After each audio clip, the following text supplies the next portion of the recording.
ডাকসু নির্বাচন সফল হওয়ার প্যারামিটার এটা না যে কে প্রার্থী হবে কে ভোটার হবে, কে হইতে পারবে না, কে জিততে পারবে জিততে পারবে না। আমি ফরহাদ প্রার্থী হইতে না পারলে, ভোটার হইতে না পারলে, জিততে না পারলে ম্যাটারই করে না। ম্যাটার হলো শিক্ষার্থীরা ভোট দিতে পারলো কিনা, ডেমোক্রেটিক প্র্যাকটিস এনজয় করতে পারলো কিনা। এখন কোনো দল যদি মনে করে আমি জিততে পারবো না, আমি প্রার্থী হইতে পারবো না, আমার শিক্ষার্থীর এঙ্গেজমেন্ট নাই, সেজন্য ঠেকাই ফেলবো, এটা পারবে না। কারণ এখানে সুপ্রিম পাওয়ারটা শিক্ষার্থীদের হাতে। আপনি দেখবেন হলগুলোতে এখন পলিটিক্যাল বাজে প্র্যাকটিস নাই, হলগুলোতে কোনো কারো দখল দায়িত্ব নাই, সিট বন্টন প্রশাসন দেয়, শিক্ষার্থীরা স্বাধীনভাবে যে কারো বিরোধিতা করতে পারে। যখন শিক্ষার্থীরা এম্পাওয়ার্ড হয়, প্রশাসন শিক্ষার্থী হতে বাধ্য হয়, তখন কোনো পলিটিক্যাল পার্টি তার সুপিরিয়র প্ল্যাটফর্মের সেবাদাস হইতে গিয়া ডাকসুকে বাঞ্ছা করবে সেটা সুযোগ নাই। অথবা কোনো ইন্ডিভিজুয়াল ক্রিমিনাল ক্রাইম করে ডাকসুকে বাঁচাবে সে সুযোগ নাই। ডাকসু সফল হবে, ডাকসু হবে, শিক্ষার্থীরা ভোট দিতে পারবে, সেটাই চাই। শিক্ষার্থীরা তাদের মতের বহিঃপ্রকাশ করতে পারবে, স্বাধীনভাবে তার মত দিতে পারবে। ডাকসুকে আসলে ঢেলে সাজানোর জন্য আসলে যে সংস্কার প্রস্তাবনাগুলো দিয়েছিল, সেই প্রস্তাবনাগুলো কি তাইলে আপনি বলতে চাচ্ছেন সব ঠিকঠাক মেনেই দুটো আলাদা ব্যাপার।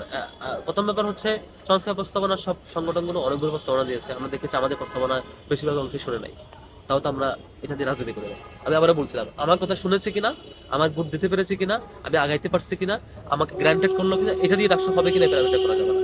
ডাকসু প্যারামিটার করতে হবে শিক্ষার্থীরা তার ডেমোক্রেটিক প্র্যাকটিস করতে পারছে কিনা, সেটার উপর। তো যেমন আমরা বলছিলাম বয়সের ব্যারিয়ার থাকতে, সেশনের একটা প্যারামিটার দিতে, তারা এটা দেয় নাই, ওটা বয়সে বেরিয়ে উঠাই দিচ্ছে। এখন 40 বছরের বয়সী শিক্ষার্থীরাও শিক্ষার্থী শেষে প্রার্থী দিতে পারতেছে। এটা এইটা কিছু কিছু সংগঠন এটা দাবি করছে, তাদের এটা দেওয়া দরকার তাদের জন্য, সেজন্য হয়তো দিয়েছে। তো আমাদের অনেক দাবি শুনে নাই এরকম। আমরা বলছিলাম যে সবগুলো হলে মসজিদ আছে, বিভিন্ন হলে মন্দির আছে, ধর্মীয় উপাসনালয় আছে, এবং বিভিন্ন ধর্মের আন্তধর্মীয় সম্প্রীতি দরকার। সেটার জন্য একটা আলাদা সম্পাদক দরকার, এই আন্তধর্মীয় সম্প্রীতি, মানে ধর্ম এবং সম্প্রীতি সম্পাদক, এরকম আরো অনেকগুলো প্রস্তাবনা, আমাদের অসংখ্য প্রস্তাবনা, বেশিরভাগ প্রস্তাবনা তারা মানে নাই। তাও আমরা এটা নিয়ে তো বিরোধিতা করছিলাম।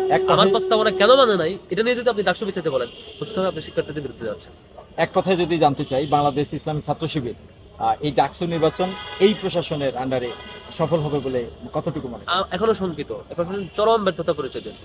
যেমন এই সর্বশেষ আমরা বিচারিক হত্যাকাণ্ডের পার্ট নিয়ে আমরা একটা মানে চিত্র প্রদর্শনীর একটা ছোট্ট অংশ ছিল, 15 বছরের টর্চারের কাহিনী দেখে দিই।